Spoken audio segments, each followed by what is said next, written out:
Ladies and gentlemen, if you're looking for this over-the-top, sunglasses on type of theatrical intro performance, it is not going to be in this video because I don't think that yesterday's WWE Hell in a Cell pay-per-view, the way it ended, deserves any type of celebration.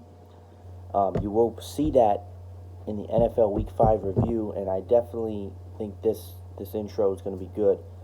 But Seth Rollins had to be escorted by 5+ security guards when leaving the arena at the conclusion of last night's show as people threw beer, popcorn, and a bunch of other shit in his face.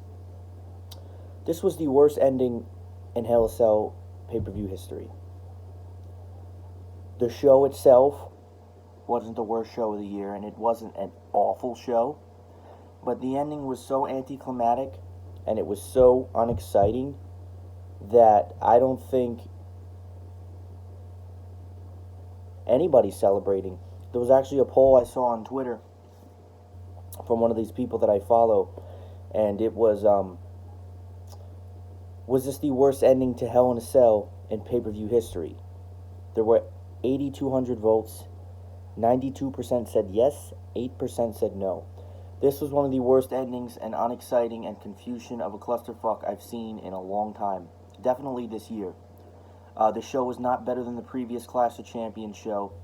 It had its moments, but this was, I can't, there was too much in this show that I just didn't fucking understand. It was really, I don't get a lot of the things they did. You know, I felt like the show started off great, and then, for whatever reason, as the show went on, it progressively got worse. And it led to the end, which part of it I did enjoy. I love Bray Wyatt. I think his character is great. Now, the red light that was adding to his mystique throughout the main event really hurt my eyes. And on top of that, we had a red cell, which in theory looks cool, but for those of you that watch wrestling and watch the Hell in a Cell matches, the red cell is so painful to the eye after about any part over 2+ minutes that I think I purposely found myself looking around my room to get a break from it. And by the way, I want to add to the fact that as a match whole, the women's Hell in a Cell was better than Rollins and Bray. Even though I felt like Rollins and Bray was a little bit more sadistic. I'm going to review this show, and I'm going to do it to the best of my ability because I'm a little bit disappointed. I'm not going to say it was an awful show like everybody else said, but there was just so much in this show that just didn't need to be. It didn't need to happen. And, you know, this past week was such a big week for wrestling, and it was so many different things that, you know, you had NXT going head-to-head, AEW's debut. You had the season premiere of Raw. I don't know how you could have a season premiere and have a show that's been on as long as it is. What separates a season premiere from last season? You know what I'm saying? There's no off-season in WWE, so that doesn't... There's no filter there.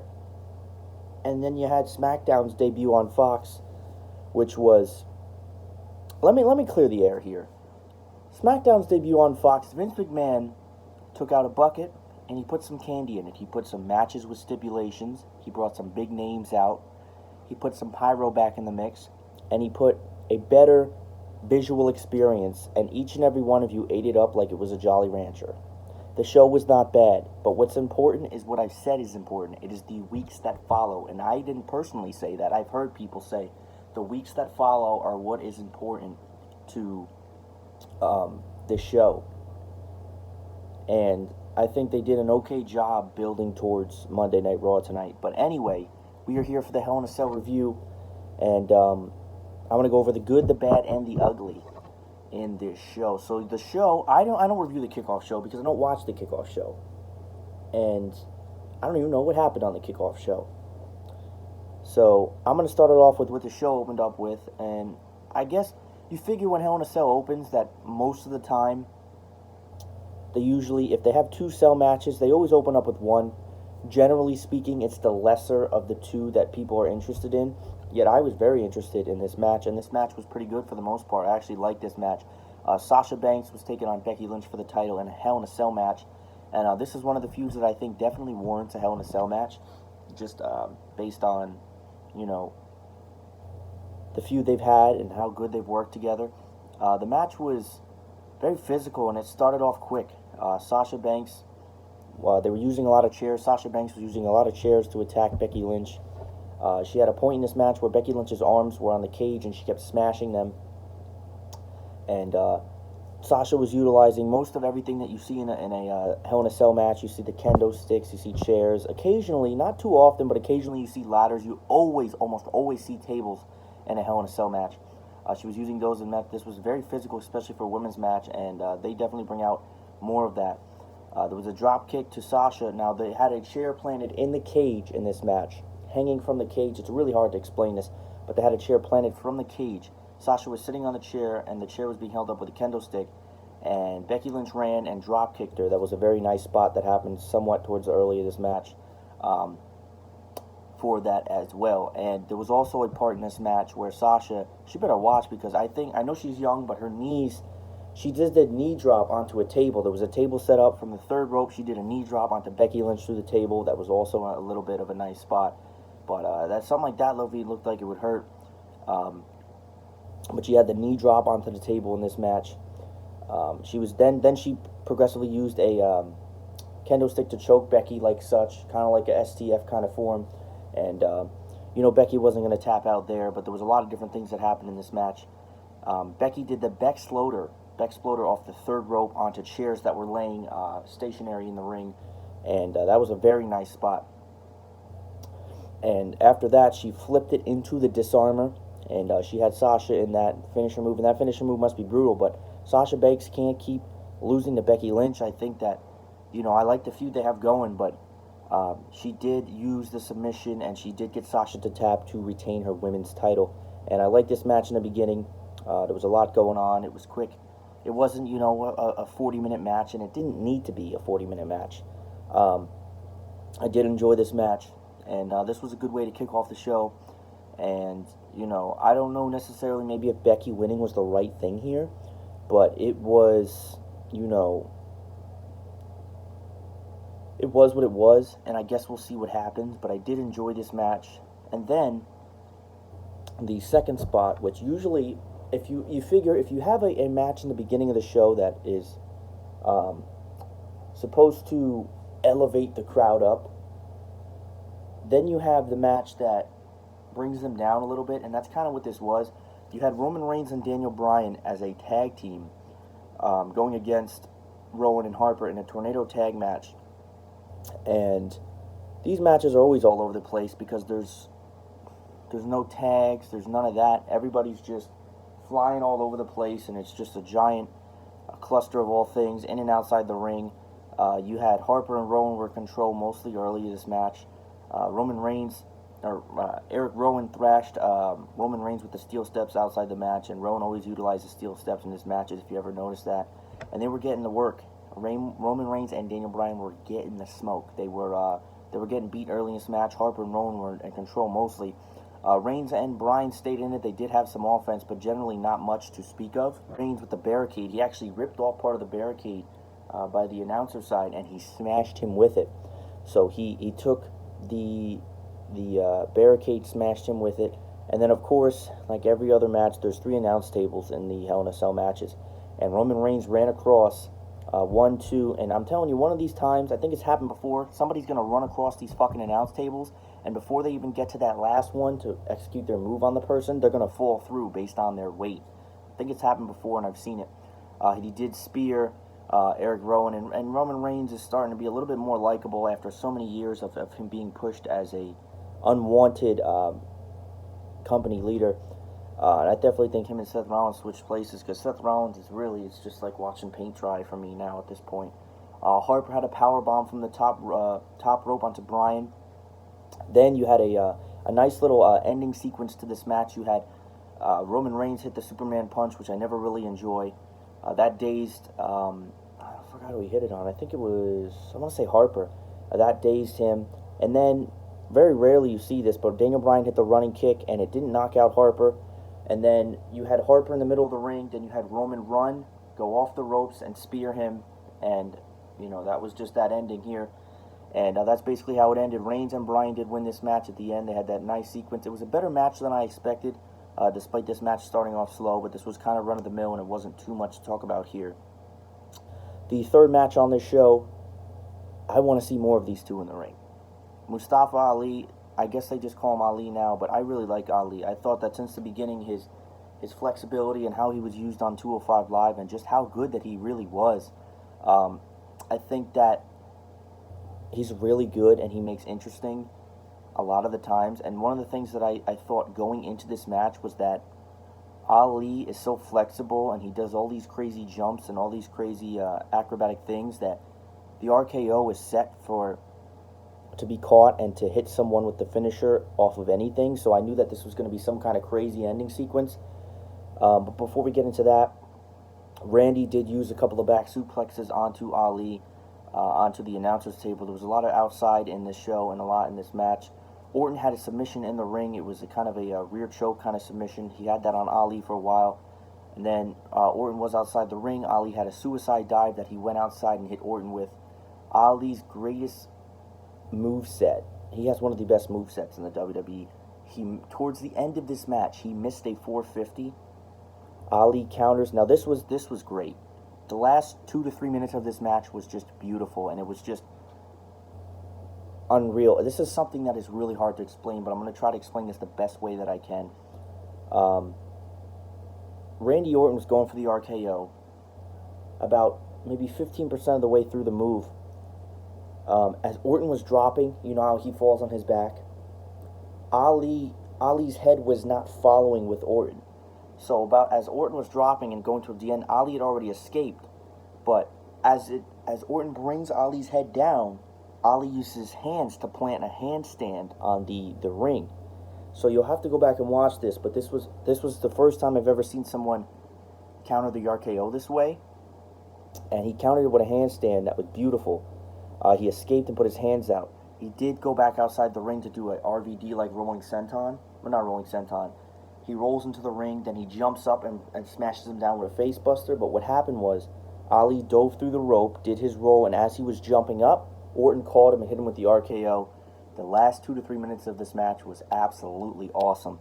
And I really want to see more things like this. The ending sequence was absolutely beautiful. If there's anything you have to go back and watch in this show, it was this match. It wasn't too long of a match. Orton did catch it with the RKO and flip that out to the win. So this match was okay, but the ending sequence, absolutely beautiful. Randy Orton beats Mustafa Ali in a match that came about during the kickoff show. It was Alexa Bliss and Nikki Cross versus Asuka and Kairi Sane. And now the women's tag titles were defended here, and I don't know how long they're planning on going on long with this, but I think that you're going to see Alexa Bliss and Nikki Cross versus Asuka and Kairi Sane. And I think that the women's tag team titles were defended here. And I think that one of the things that you're going to see and you're going to notice is that these women, I'm not the biggest fan of Bliss and Cross, but had the match not gone the way that it did, I would have thought that they were going to hold these tag titles for a lot longer. Asuka had Bliss in an ankle lock. This was Alexa Bliss and Nikki Cross versus Asuka and Kairi Sane, is known as the Kabuki Warriors. I hate saying that, Kabuki. It's so weird. And it was for the women's tag team titles, as I mentioned. Asuka had Bliss in the ankle lock quite a bit here. And Kairi Sane was able, she's got, I think since Shawn Michaels, Kairi Sane has one of the nicest elbow drops in, especially for a woman. There's no woman that I think has had in a long time a nicer elbow drop than Kairi Sane. She gets her elbow drop blocked during the match.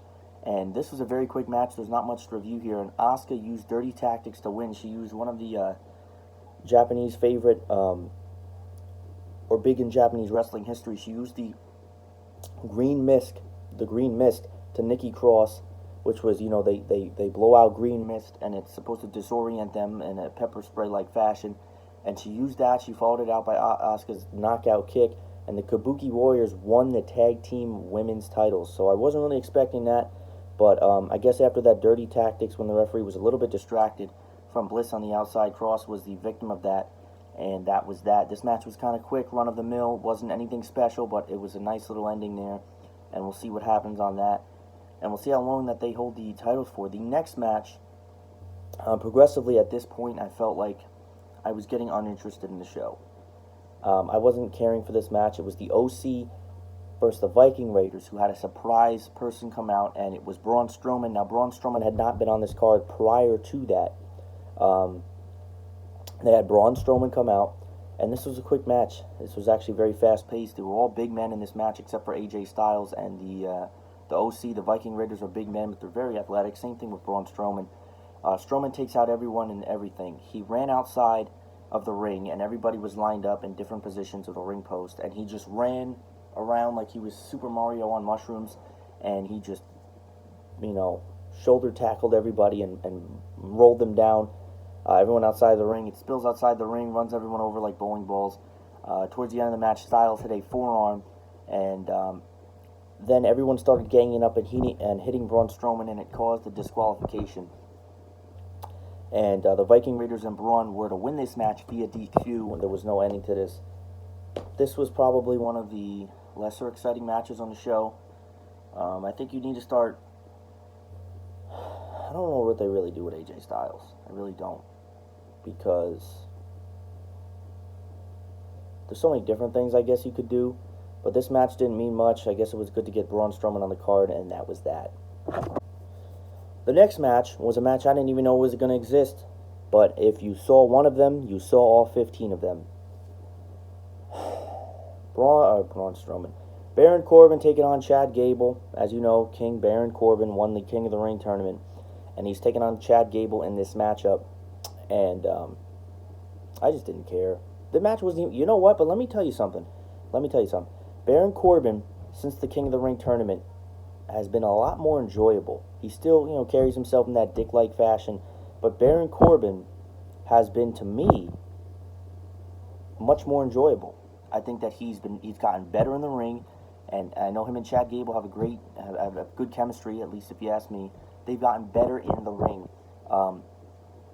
There were different things here, and Chad Gable, he's that underdog-like guy. He's a much smaller scale version of Daniel Bryan. He's not maybe on that Johnny Gargano level, but he's that underdog to me.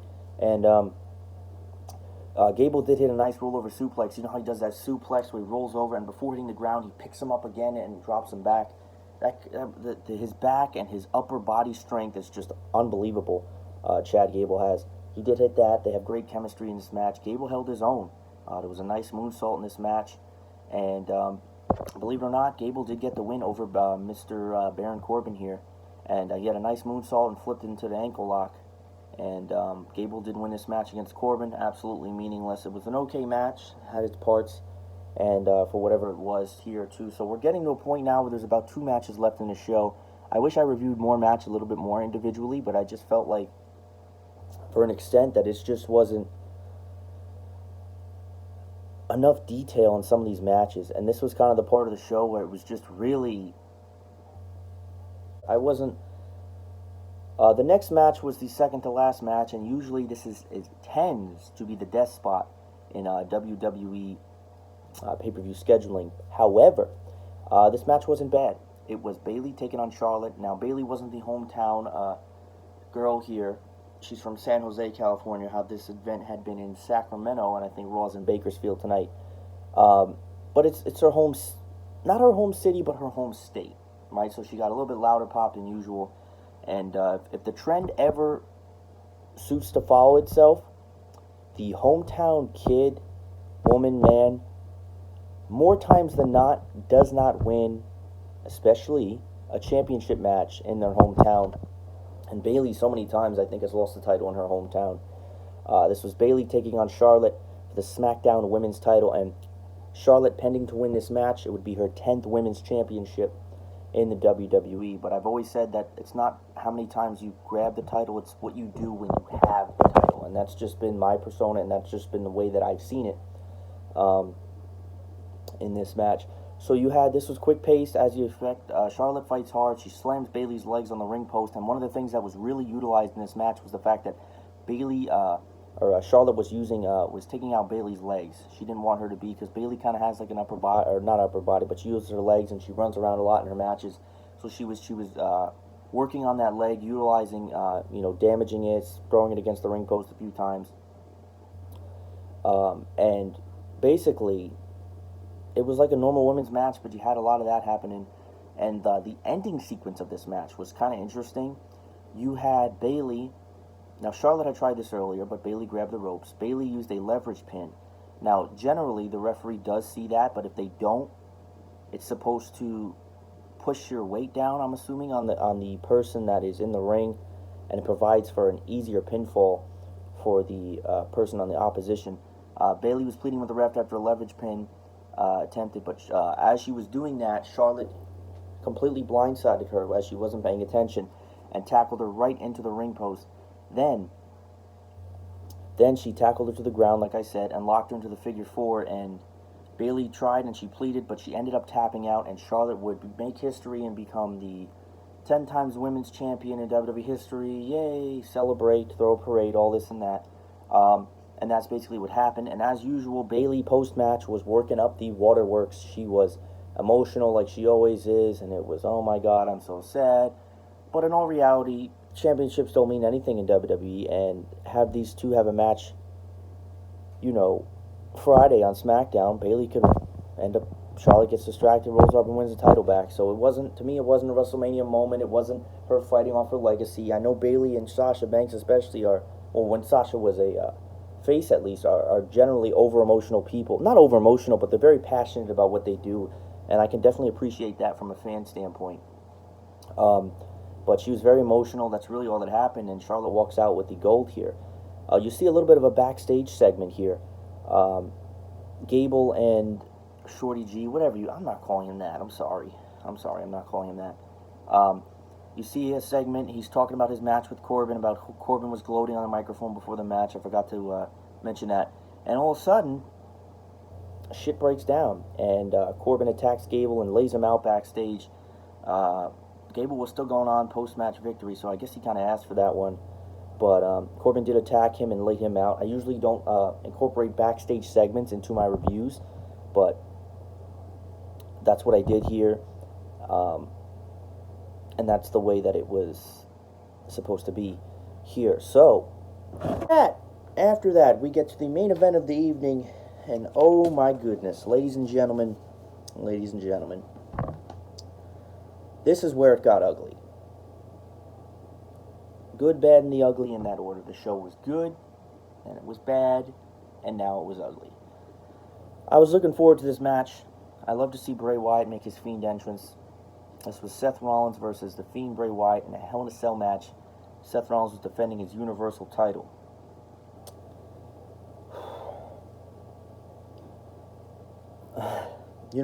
First off, they had a fucking red light. The red light, the lighting crew really had it in for us tonight. They really did. I know it was adding to Bray Wyatt's mystique, but the red light, for the love of God, the red light that was under that was illuminating the arena and on TV, for fuck's sake, man, that was really, really bad. Really, really bad move on their part. I don't know why they thought that was going to be good. I know when Sin Cara used to have his matches, they had the gold, but this was on the red. I mean, my eyes were... I was suffering a headache in this match. I was suffering a headache. He had the lights going on, but Bray started off so strong, and Rollins didn't really get much offense in. There was a point in this match where Bray had Sister Abigail into the cage. Then Rollins kind of woke up a little. He had a frog splash through the table. Wyatt uses this mysterious mallet, which you've seen in his Firefly Funhouse segments. If you watch any of those, you've seen that. Wyatt had his mysterious mallet that he was using against Rollins, and as Rollins was standing, Wyatt ran with it and used it to push against him in the cage. That was a nice spot there. Push Rollins against the cage. Wyatt looked unstoppable, and this is where the match turned. Rollins eventually began dominating after using weapons, and this was a big mistake on WWE's part. You try to build a character, even one that's losing, and you make them look stronger than they are. Seth Rollins, I have to go back and watch this, but Seth Rollins must have hit at least 10 fucking curb stomps on Bray Wyatt at the end of this. And he was just whipping Bray Wyatt's ass. Tables, chairs, Tables, chairs, ladders, smashing ladders, curb stomp, one curb stomp, pinfall, one kick out. He curb stomped him about 4 or 5 times, and he went for the first pinfall kick out at 1. Bray Wyatt's tough. We get it. Yes, I understand that, right? Then he goes for like another 3 and goes for another one. I don't know in what world 7 curb stomps. First off, the move has no value anymore, because I understand Bray Wyatt's supposed to be made to look strong, but you use 7 moves of your finisher to execute and provide that point. Then you use another 3, and there was a total of 10 curb stomps. And after the last one, Bray Wyatt, he'd done more damage, but he still kicked out at 2.5. So it's like, and then the icing on the cake here was the end of this. There was a ladder and there was a bell on top of the ladder. And Rollins went and smashed, I think we did a curb stomp at the end of this match, as the referee was pleading prior to him doing that. Oh, Ray, don't do it, don't do it, don't do it. Was praying to him to do it before the match ended. And all of a sudden, I thought the bell was incorporated in that sequence and it accidentally rang. The fucking match was over. The match was over. So what is, first off, I'm going to rally 2 points here. One, there's no disqualification in the Hell in a Cell match. Okay? Because there's been hundreds of times where somebody Brock Lesnar, big, beefy dude, comes running in and they rip off the cage and they interfere in the match and they cause a clusterfuck ending. There's no disqualification in a Hell in a Cell match. There's no disqualification in a Hell in a Cell match. Not then, not now, not ever. So the referee stopped this match via disqualification, and the way that they used to justify it, which I saw on Instagram this morning, was, oh, the match didn't end disqualification, it was referee stoppage. How many times have you seen shit in a Hell in a Cell that makes you want to say, wow, that a referee, you tell me all the times you've seen shit in Hell in a Cell that the referee, this is the first time they've issued a stoppage in a Hell in a Cell match? Or that maybe, how about that time when Jeff Hardy was on top of the fucking cell, or not top, I'm sorry, he was hanging from the top of the cell, and he flew down, and Randy Orton hit one of the most stomach-wrenching RKOs I've ever seen through a table. That wasn't a match-stopping maneuver. It wasn't then. But now, all of a sudden, and majority of this wasn't even a match. This wasn't even a match. This was just Rollins, after about 5 minutes of Bray's offense, just completely, just beating the shit out of Bray, and that was how it ended. There's no disqualification in Hell in a Cell match. And don't, listen, I know we're running at 29 minutes here, and this is a long review, but this is a damn good one. And if you're still watching, thank you. But before we wrap this up here, you can't just say that ref stoppage. Ref stoppage, it happens when there's a legitimate injury or a legitimate cause for concern where the wrestler cannot continue in the match. And if it's time constraints, you let the wrestlers know in the ring, listen, we're running on 2 minutes left, we got to wrap this up. But the WWE Network, they're on the network. They don't have any time constraints. This really pissed all of us off. And you know what? As I rallied earlier, when Seth Rollins had to make his way when leaving the arena, and the crowd had completely thrown shit at him, and they were chanting refund and cancel WWE Network, I'm sorry, WWE, you earned that one. You earned that one. There's no disqualification in Hell in a Cell. That is a common knowledge fact. We all know this. So for you to end the match that way, I don't understand why, and I don't understand what you were getting out of that. And the match itself, had it even been good and ended that way, we would have said, okay, right, got it, right? This was awful. So then basically, Rollins picks up Bray, tries to get him, and then all of a sudden, this is after the cell was starting to be raised. Wyatt is still alive somehow. He hits the mandible claw and knocks out Seth. And towards the match was ending, the lights came on, Bray's flickering came on, and outside of the ring, he hits the mandible claw again. And Seth Rollins, actually, this was kind of got me confused. He was choking blood, not in reality, But WWE doesn't really like to rally on the blood choking thing, so that was kind of interesting. It really fed into Bray Wyatt's psychopath-like standards. But this was just completely awful. That happened. He was choking on blood. The trademark came out in the bottom left corner of the screen, and the show ended. And as I saw on Twitter last night in videos, the fans were absolutely pissed. Rollins was getting everything under the sun thrown at him as he was leaving the arena, so they're going to have to answer that. They're saying that it was referee stoppage, but it's a Hell in a Cell match. It's not a bra and panties match. So I don't understand how you're doing a referee stoppage in a Hell in a Cell match. They know what they're getting into. Nobody was legitimately hurt, unless that comes out or they try to play off that storyline. But regardless, this show was not really that good. I really can't sit here and say it was a good show, because it wasn't a good show. And if you sat here and watched it and you're a smart wrestling fan like myself and so many others, you would know that it was not a good show.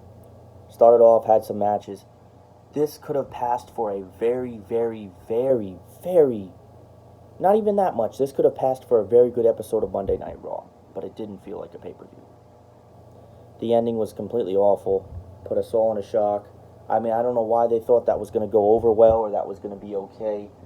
It was not okay, and I was really disappointed, and this show is going to get if I have to choose between up and down, I have to give it a thumbs down, just based on that fact alone. So I don't know why they thought that was going to go over well. They should know themselves. They should know more than anyone, the fans, but that's clear that Vince McMahon does not know the fans. That's really it for this Hell in a Cell review. I am running slightly over 30 minutes, and it's going to take just as long to edit that. So, thank you guys for watching. This was probably, I feel like, legitimately my best review performance I've had yet. Thank you for watching. NFL Week 5 review is going to be coming probably tomorrow. Keep the faith.